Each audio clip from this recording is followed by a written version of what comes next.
बिस्मिल्लाहिर्रहमानिर्रहीम। फ़ही महबूब आपसे मुखातब है। आज का जो टॉपिक है इसके अंदर जो प्रोडक्शन कॉस्ट है यानी कि प्रोडक्ट कॉस्ट है या बिल ऑफ मटेरियल जिसको हम बोलते हैं, उसके ऊपर हम डिस्कशन करेंगे कि वो क्या चीज़ होती है और किस तरीके से हम जो मैक्सिमम जो एनालिसिस है वो किस तरीके से कर सकते हैं ताकि जो प्रोडक्ट की कॉस्टिंग है वो नियर टू एक्चुअल हो। एक चीज़ आप याद रखें कि ये वन टाइम फाइनल नहीं होती, ये एक बैच प्रोसेस या एक कंटिन्यू प्रोसेस है जिसको कुछ टाइम के बाद हमें दोबारा रिवीजन करने की ज़रूरत पड़ती है, दोबारा उसको असेस करने की ज़रूरत पड़ती है क्योंकि कुछ आज की डेट में और कल की डेट में या कुछ टाइम के बाद जब हम दोबारा इसको असेस करेंगे तो इसमें काफ़ी ऐसी चीज़ें हैं जो प्लस या माइनस हो सकती है। इस वजह से ये वन टाइम नहीं है, इसको कंटिन्यू हमने रिव्यू करते रहना है। तो ये आपके सामने एक एग्जांपल है जिसमें मैंने एक यूनिट चूज़ किया कि जो एसी है उसका एक मॉडल है, उसके अंदर क्या क्या किस तरीके से हम क्या चीज़ें लेके आ सकते हैं। तो ये आप देखें तो नेचर है कि डायरेक्ट मटेरियल हो सकता है, इनडायरेक्ट मटेरियल हो सकता है, लेबर हो सकती है, डायरेक्ट इनडायरेक्ट लेबर हो सकती है। अभी एक एग्जांपल के थ्रू हम इसको स्टडी करेंगे अभी व्हाइट बोर्ड के ऊपर,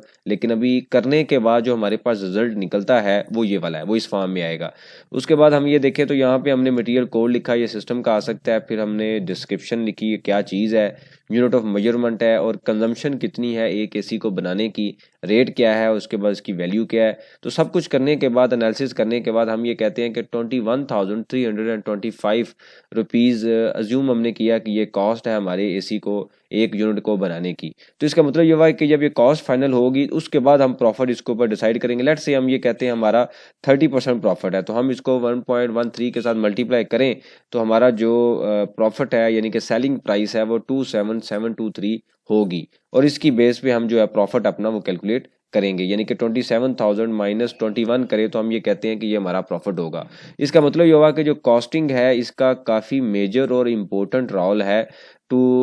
डिसाइड द सेलिंग प्राइस। किसी भी चीज़ की सेलिंग प्राइस डिसाइड करने के लिए हमें कॉस्टिंग क्लियर होना बहुत ज़रूरी है। अब अगर हम कॉस्टिंग क्लियर नहीं है और सेलिंग प्राइस डिसाइड कर लेते हैं और प्रोडक्ट सेल करते रहते हैं तो जो डिज़ायर प्रॉफिट है वो हम अचीव नहीं कर सकते। आइदर लॉस आइदर प्रॉफिट, या वो वाला डिज़ायर प्रॉफिट जो हम चाह रहे हैं वो हमें रिसीव नहीं होगा। तो इसका मतलब ये हुआ कि सारी की सारी जो हमारी एफर्ट होगी वो डायरेक्शन के मुताबिक नहीं होगी जो हम चाह रहे हैं। तो इसका मतलब ये है कि कॉस्टिंग को अंडरस्टैंडिंग बहुत ज़रूरी है। तो ये कॉस्टिंग करना एज इट इज़ बड़ा इजी काम है, मतलब हम मटेरियल लेबर सारी चीज़ें ले लें, लेकिन मेन चीज़ ये है कि अगर प्रोफेशनली अगर हमने इसको करना है तो हमें क्या क्या चीज़ें देखनी है उसको स्टडी करने के लिए हम ये यहाँ पे एक लेक्चर को देखते हैं जिसमें आप देखें तो मैंने बड़ा सिंपल सी एग्जांपल ली है। वो जो शीट बनाई है वो उससे पहले हम इस तरह एनालिसिस करेंगे, उसके बाद उस शीट को डिज़ाइन क्या किया हमने बनाया। तो यहाँ पे आप देखें तो कोई भी एक प्रोडक्ट है उसकी जो कॉस्टिंग के लिए या तो आपके पास मटेरियल होगा और उसके बाद लेबर होगा या आपके पास ओवरहेड होंगे।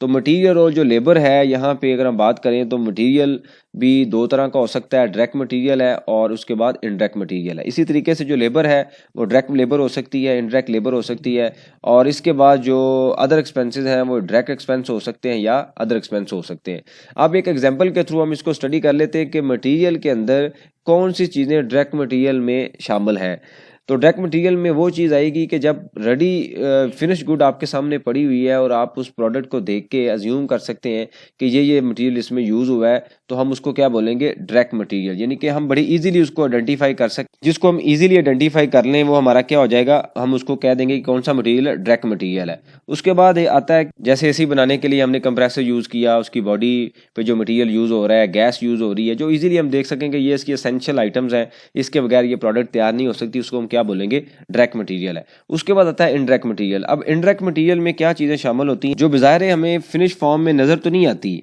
यानी कि वो हमें नॉट आइडेंटिफाइड, हम उसको फिनिश फॉर्म में आइडेंटिफिकेशन तो उसकी नहीं ले सकते, लेकिन प्रोडक्ट को बनाने के लिए वो मटेरियल यूज़ होता है। जैसे कोई भी एक मशीन है तो प्रोडक्शन अगर यूनिट असेंबल हम कर रहे हैं तो उस मशीन के अंदर की जो मेंटेनेंस कॉस्ट है यानी कि उसका जो लुब्रिकेंट है या इस तरीके से जो दूसरी कोई चीज़ें हैं जो हम यूज़ करते हैं उस मटेरियल को डिज़ाइन, उस मटेरियल को बनाने के लिए, तो वो सारी की सारी कॉस्ट किस में शामिल होगी, इनडायरेक्ट कॉस्ट में। उसके बाद आता है लेबर। अब लेबर में वो चीज़ है जो एक प्रोडक्शन यूनिट के ऊपर कोई लेबर काम कर रही है तो वो उसको असेंबल करती है, बनाती है, तो जो उसकी वेजेस होंगी उसको हम क्या कहेंगे, ये जो सामने हमें लेबर नज़र आ रही है कि मटेरियल को कंबाइन करना है, उसने प्रोसेस करना है और उसके बाद उसको फिनिश फॉर्म में लेके जाना है, फिनिश फॉर्म में लेके जाना है तो जो सारी की सारी वेजेस होगी वो कहाँ पे फॉल करेगी, डायरेक्ट मटेरियल में। अब इनडायरेक्ट मटेरियल के अंदर इनडायरेक्ट लेबर के अंदर क्या चीज़ आ सकती है, इनडायरेक्ट लेबर में क्या है कि जो फिनिश फॉर्म को बनाने यानी कि प्रोडक्ट को फिनिश फॉर्म में कन्वर्ट करने के लिए लेबर तो यूज़ नहीं हो रही, लेकिन उसके अलावा जो जैसे फॉर एग्जांपल एक सुपरवाइज़र है जो वहाँ पे सारी चीज़ों को असेस कर रहे हैं, उसके बाद कोई सिक्योरिटी गार्ड हैं जो उनकी रिस्पॉन्सिबिलिटी है कि प्रोडक्ट असम्बल हो जाए तो वो शिफ्ट हो फिनिश गुड वेयर हाउस में, या इसके अलावा कोई इस तरह की सुपरविजन कॉस्ट है, कोई इसके अलावा कोई हमने जो कॉन्ट्रैक्ट पे कुछ एम्प्लॉई हायर किए हुए हैं, या कोई भी ऐसा स्टाफ जो डायरेक्टली इन्वॉल्व नहीं है प्रोडक्ट को असम्बल करने के लिए, वो सारे का सारा कहाँ पे फॉल करेगा, इनडायरेक्ट लेबर के अंदर। फिर आता है जी एक्सपेंसेस। अब अदर एक्सपेंसेस में जैसे हमने लेबर मटेरियल देख लिया, लेबर देख लिया, इसके अलावा अदर एक्सपेंसेस भी हैं। अदर एक्सपेंसेस में कुछ तो है डायरेक्ट एक्सपेंसेस और कुछ क्या है, इनडायरेक्ट एक्सपेंसेस। अब इसमें क्या आता है कि रॉ मटेरियल के अलावा जितने भी अदर एक्सपेंसेस हैं वो हम सारे के सारे यानी कि जो डायरेक्ट प्रोडक्शन में यूज़ हो रहे हैं, जो मैन्युफैक्चर हो रहे हैं, रॉ मटेरियल के अलावा जो एक्सपेंसेस हैं उसको हम या तो डायरेक्ट होंगे या क्या होंगे, इनडायरेक्ट। अब डायरेक्ट एक्सपेंस की एग्जांपल हम ये लग सकते हैं कि मैं अगर एसी बना रहा हूं तो इस एसी की जो रिसर्च एंड डेवलपमेंट की यानी कि टेक्नोलॉजी मैंने यूज़ की है, तो पर यूनिट एसी की मैं कुछ रॉयल्टी फ़ी भी पे कर रहा हूँ।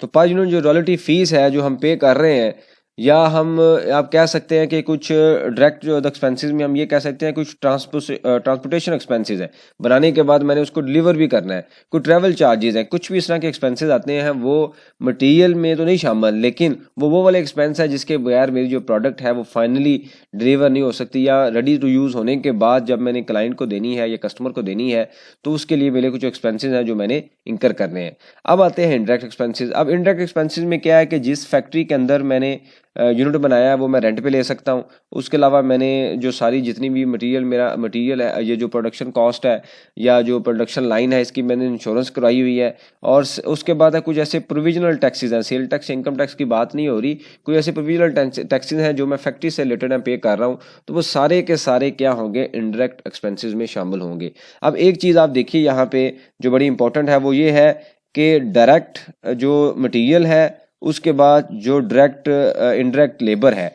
और इनडायरेक्ट मटेरियल है, इनडायरेक्ट लेबर है, और इसके बाद इनडायरेक्ट एक्सपेंसेस हैं, ये सारे के सारे क्या आ जाते हैं, ओवरहेड के अंदर ये चीज़ें शामिल हो जाती हैं। अब ओवरहेड इसका मतलब ये हुआ कि हम इसको शॉर्ट फॉर्म में अगर देखें तो हम ये कह सकते हैं कि हमारे पास रॉ मटेरियल है यानी कि आराम इसको हम बोलेंगे, उसके बाद आता है हमारे पास एलसी है जिसको हम लेबर कॉस्ट बोलेंगे, और फिर आता है हमारे पास ओसी यानी कि अदर एक्सपेंसेस है, ओएक्स आते हैं यानी कि अदर एक्सपेंसेस है। अब ओएक्स के अंदर दो चीज़ें हमने देखी हैं, जैसे रॉ मटेरियल के अंदर हमने देखा कुछ डायरेक्ट हैं कुछ इनडायरेक्ट हैं, इसी तरीके से लेबर में हमने देखा कुछ डायरेक्ट हैं कुछ इनडायरेक्ट हैं, और इसी तरीके से एक्सपेंसेस में हमने देखा कुछ डायरेक्ट हैं कुछ इनडायरेक्ट हैं। तो अगर हम शॉर्ट फॉर्म में देखें तो इसको दोबारा अगर हम लिखें तो रॉ मटेरियल आएगा, एलसी आएगा यानी कि लेबर जो कॉस्ट है, और उसके बाद ओवरहेड आएंगे। ओवरहेड के अंदर फिक्स और जो वेरिएबल ओवरहेड है, जैसे हमने डिस्कशन में लेके आए हैं, सेम उसी तरीके से हमने उसको सेग्रीगेट करना है।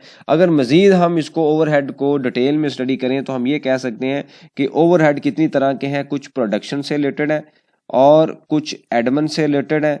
और कुछ क्या है, सेलिंग से रिलेटेड है। अब अगर हम इसकी एग्जांपल लिखें तो जो फैक्ट्री से रिलेटेड है वो प्रोडक्शन से रिलेटेड ओवरहेड है, जैसे हमने इनडायरेक्ट मटेरियल की बात की। एडमिन से रिलेटेड क्या है, ऑफिस के जो एक्सपेंसेस हैं वो एडमिन से रिलेटेड हो जाएंगे, और इसके अलावा जो सेलिंग एंड डिस्ट्रीब्यूशन है, जो सेल्स से रिलेटेड है, जैसे ट्रांसपोर्टेशन कॉस्ट है, वो सारी की सारी कहाँ पे फॉल्स करेगी, सेलिंग एंड डिस्ट्रीब्यूशन में। तो ये सारी चीज़ें वो वाली हैं जिसको हमने जब कॉस्टिंग करनी है तो हमने इसको इस तरीके से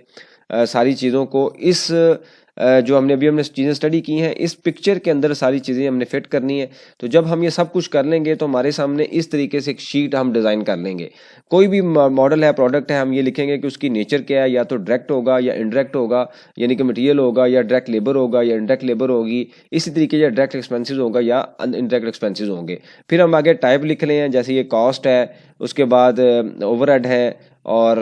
इसके बाद हम लिखते हैं कि इसका मटेरियल कोड क्या है, डिस्क्रिप्शन क्या है, यूनिट ऑफ मेजरमेंट क्या है, फिर हम ये कहते हैं कि पर यूनिट कितनी कंज्यूम हो रही है। तो हम ये कहते हैं कि फॉर एग्जांपल ये पैकिंग बॉक्स है, तो एक पैकिंग बॉक्स है जिसका रेट है 500, तो उसकी वैल्यू कितनी आ जाएगी 500, यानी कि एक यूनिट है। इसी तरीके से अगर हम यहाँ पे बात करें तो नाइट्रोजन गैस है जिसका जो रेट है 15,000 है और हम 0.05 यूज़ कर रहे हैं, तो ये 750 रुपये की यूज़ होगी। तो ये सारी की सारी चीज़ें हमने बिग पिक्चर में इस तरीके से कंबाइन करनी है। कंबाइन करने के बाद हमारे पास टोटल जो वैल्यू आएगी वो वैल्यू आ जाएगी, ये हमारी कॉस्ट है। इस कॉस्ट के ऊपर हम प्रॉफिट डिसाइड करेंगे, उस प्रॉफिट के बाद हम सेलिंग प्राइस डिसाइड करेंगे ताकि जो कंपनी का डिज़ायर प्रॉफिट है वो सही तरीके से अचीव कर सकें। एज ए प्रोफेशनल अगर आप बिज़नेस को मैनेज कर रहे हैं, जॉब कर रहे हैं, किसी भी ऐसी जगह पे हैं जो आपकी जॉब में कहीं ना ही कॉस्टिंग का पार्ट आता है, तो हमें ये चीज़ें क्लियर होनी चाहिए कि मैंने इसको किस तरीके से लेके चलना है। दूसरे लेक्चर में हम इसका जो सेकंड लेक्चर है उसमें हम ये डिस्कस करेंगे कि इसकी अकाउंटिंग साइड पे किस तरीके से हमने इसको मूव करना है, मतलब रॉ मटेरियल से फिनिश और फिनिश के बाद जो फिनिश गुड्स है उसके बाद वेयर हाउस में जाना है, फिर सेल किस तरीके से करना है, किस स्टेज पे क्या क्या डबल एंट्रीज हमने करनी है और क्या क्या मैयर हमने यूज़ करने हैं कि हमारी जो कॉस्टिंग है वो नियर टू एक्चुअल हो। जैसे मैंने लेक्चर के स्टार्ट में बताया था कि ये फाइनल चीज नहीं है, इसको आपने एक बैच या एक मंथ के बाद दोबारा रिव्यू करना है, क्योंकि वन टाइम फाइनल प्रोसेस नहीं है। बिजनेस के अंदर कंटिन्यूस, स्पेशली कॉस्टिंग साइड पे कंटिन्यूस चेंजिंग होती रहती है, कंटिन्यूस जो प्रोसेस हैं डेवलप होते रहते हैं। तो जैसे जैसे प्रोसेस डेवलप हो आपकी जो कॉस्टिंग है वो भी नियर टू एक्चुअल होनी चाहिए। तो उम्मीद है कि इसको देखने के बाद आपकी जो काफ़ी अंडरस्टैंडिंग है क्लियर होगी। इससे रिलेटेड कोई क्वेश्चन हो आप मेंशन कीजिए। इसके बाद हम ये देखेंगे कि वेरिएबल ओवरहेड या जो फिक्स ओवरहेड है वो हमने किस तरीके से अब्जॉर्व करवाने हैं प्रोडक्ट के अंदर। यानी कि अभी तो हमने ये बिग पिक्चर में ये देख लिया कि ये चीज़ें हैं, लेकिन इसके फर्दर डिटेल में किस किस स्टेज पे कैसे हमने चीज़ों को अब्जॉर्व करना है, क्या क्या मैयर्स रखने हैं, किस तरीके से पर यूनिट में डिस्ट्रीब्यूट करना है। इससे रिलेटेड कोई क्वेश्चन हो आप मेंशन कीजिए, उसके ऊपर हम डिस्कशन करेंगे ताकि जो लर्निंग का प्रोसेस है ये कंटिन्यू रहे। थैंक यू वेरी मच, जज़ाकल्लाह।